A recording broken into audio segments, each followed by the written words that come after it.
Welcome back to The Belonging Place, where we talk about connection, community, and belonging. And I'm excited for my guest, Curtis Morley. Welcome, Curtis.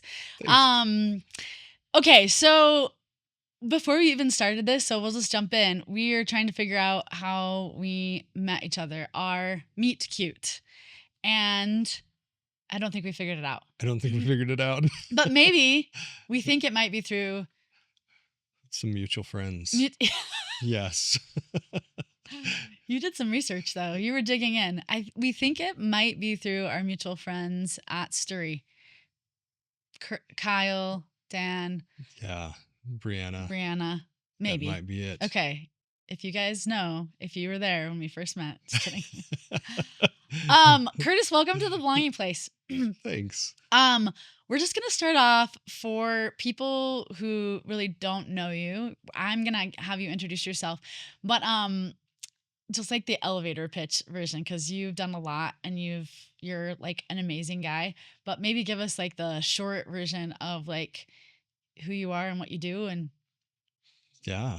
Okay, let's go. yeah, So the Curtis of today is a very different person than the Curtis of 10 years ago. yeah, And if you would have known me 10 years ago, you would have known a tech CEO entrepreneur that loved building businesses and loved high tech, all that stuff. That's not the Curtis of today, not at all.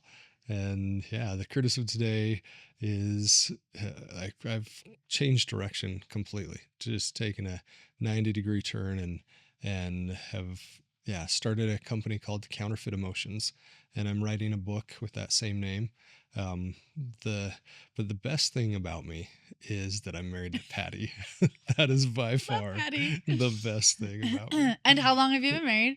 2 years. Okay, Yeah, you're basically newlyweds then, pretty I much. Yeah, think, right? yeah, yeah. Okay, so entrepreneur turned coach, emotionologist, I think some people say. Emotionologist. Yep. Um, and book writer and all kinds of things. So one of the tasks that I ask all my guests to do when they first come on The Belonging Place is to introduce themselves, and they get to say whatever they want to say, like you just said. And then I ask them to start again. So we're going to rewind, and I'm going to ask you, Curtis, to introduce yourself, but you can't talk about anything you've done or anything that you have. Hmm. Okay. Okay. I love that. I love that. So, who is Curtis? Yeah. Um, Curtis is someone that cares deeply, that loves passionately, that um, that feels guided in daily life to a very very specific purpose. Okay. And And tell us about that purpose. yeah, that was kind of the shift for me. Okay. Is about 8 years ago, I went through the hardest trials of my life that I've ever experienced, and was blessed with something I never thought I would call a blessing, and that was pain. Mm. I developed an immense amount of pain in my life, and I'm so grateful for the pain, because I wouldn't be here having this conversation with you if it weren't for that. It completely it was God's chisel inside my As soul. he does. Just carving out all the old wood that he needed to fill with something very different. Yeah. Okay. Um, I want to start before you kind of said I was an entrepreneur, and then 8 years ago I had this pivot, I would say, pain point change, and then you are now. But I want to go before the entrepreneur. A big part of the belonging place is talking to people in their becoming and not in their arrival. Like, how do we get to like where where we are going, right? Like what are those and I'm not going to specifically ask you like, hey, when you were a kid, but I am going to ask you um to identify, are there any particular um pivotal moments or mentors or pain points in your life before you even became this entrepreneurial, like Silicon Slopes person, right? Like that stick out to you that helped you make the decision, well, any decisions. Just like I'm going to leave it really broad and you can like take us to where you want to go, but usually people have some people or some moments in their lives that sort of define some of the decisions and the directions that they go. I'm also going to ask you about your pivotal and pain point moment between when you're an entrepreneur and now, but like I want to go back. Yeah. Yeah. Yeah. Yeah. So I grew up in the smallest of towns, a little teeny place called Farron, Okay. Farron, Utah. Okay. And I noticed the confusion on your face, Yeah, and yeah. that's natural. Where's Farron? Exactly. It's about 10 miles right outside of nowhere. Okay. Just Okay. yeah, go to nowhere and you'll be right. No, it's in the southern middle part of the state. Okay. Actually, fun fact: if you take a ruler on the state of Utah and you go make an X, it's almost exactly right there. Wow. Yeah. And they say, the Levan is the navel of Utah. Okay. And Okay. then you've got Centerville. Nope. No, I've heard of both of those cities. Yeah. So yeah, you're out in the middle of nowhere. Out in the middle of nowhere. Yeah. Okay. And it was a dream childhood. Like it felt like Huckleberry Finn and Tom Huck or Tom Sawyer, it was just every day was a fun adventure. And we'd wake up in the morning and there was a reservoir about 3.5 miles from our house.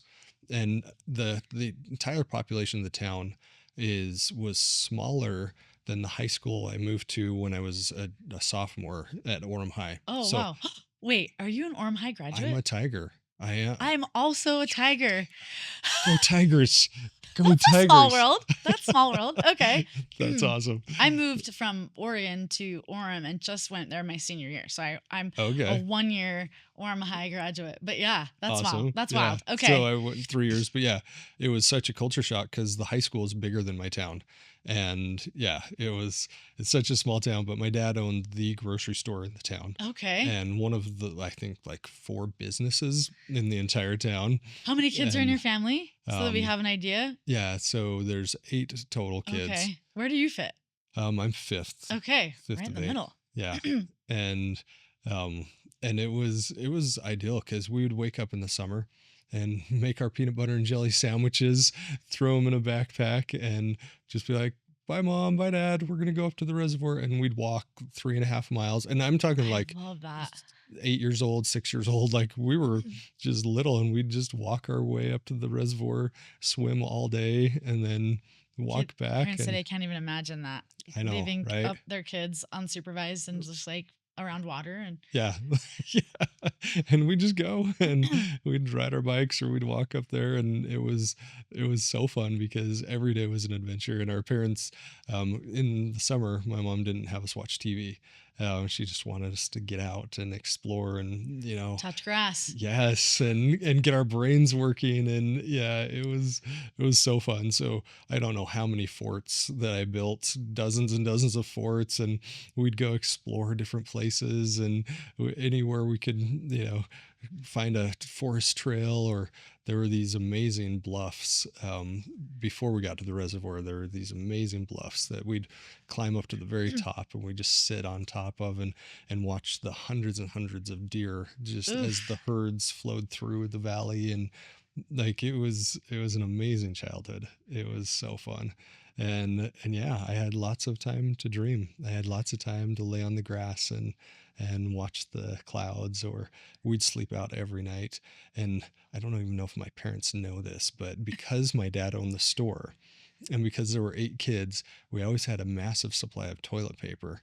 And so we toilet papered every house in the town. Curtis. All summer long for my entire You were giving free teenage toilet years. paper away to everybody, right? Right, Like yeah. just gather that off that house. Yeah.